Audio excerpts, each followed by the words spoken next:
Palestina, siglo I. Entre el pueblo judío había algunos grupos surgidos en el siglo anterior, como consecuencia de las diferentes pasiones acerca de los modos de vivir la religión de Israel y la interpretación de sus fuentes literarias. Los celotes, defensores fervientes de la libertad judía, lideraron revueltas contra la dominación romana.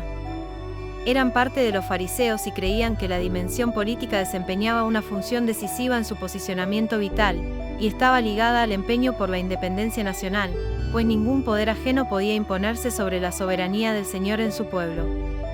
Aunque pensaban que la salvación la concede Dios, estaban convencidos de que el Señor contaba con la colaboración humana para traer esa salvación. Esa colaboración se movía primero en un ámbito puramente religioso, en el celo por el cumplimiento estricto de la ley. Celotes, fervientes nacionalistas, luchaban por liberar a Israel del yugo romano, creyendo en la acción directa y la revuelta. En contraste, los fariseos, conocidos por su rigor religioso, creían en la tradición oral, la inmortalidad del alma, y los ángeles influenciando al judaísmo moderno. Dedicaban su mayor atención a las cuestiones relativas a la observancia de las leyes de pureza ritual incluso fuera del templo. Las normas de pureza sacerdotal, establecidas para el culto, pasaron para ellos a marcar un ideal de vida en todas las acciones de la existencia cotidiana, que quedaba así ritualizada y sacralizada. Junto a la ley escrita, Torá o Pentateuco, fueron recopilando una serie de tradiciones y modos de cumplir las prescripciones de la ley, a las que se concedió cada vez un mayor aprecio, hasta que llegaron a ser recibidas como Torá oral, atribuida también a Dios. Según sus convicciones, esa Torá oral fue entregada junto con la Torá escrita a Moisés en el Sinaí, y por tanto ambas tenían idéntica fuerza vinculante. Los saduceos, por su parte, eran personas de la alta sociedad, miembros de familias sacerdotales, cultos, ricos y aristócratas. De entre ellos habían salido del inicio de la ocupación romana los sumos sacerdotes que, en ese momento, eran los representantes judíos ante el poder imperial. A diferencia de los fariseos, no creían en la vida después de la muerte, ni en la salvación final, rechazando creencias en ángeles.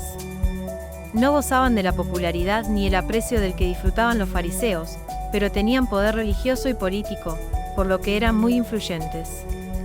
Mantenían una interpretación literal de la Torá escrita.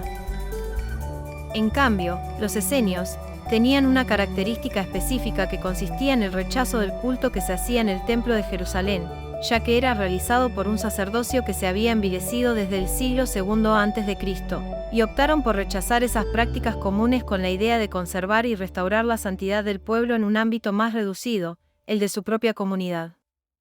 La renuncia a mantener relaciones económicas o a aceptar regalos no derivaba de un ideal de pobreza, sino que era un modo de evitar contaminarse con el mundo exterior para salvaguardar la pureza ritual.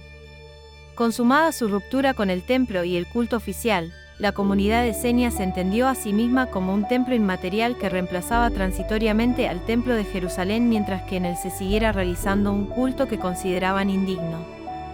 Los esenios, ascetas que vivían en comunidades apartadas, practicaban la pureza ritual y compartían sus bienes, esperando al Mesías.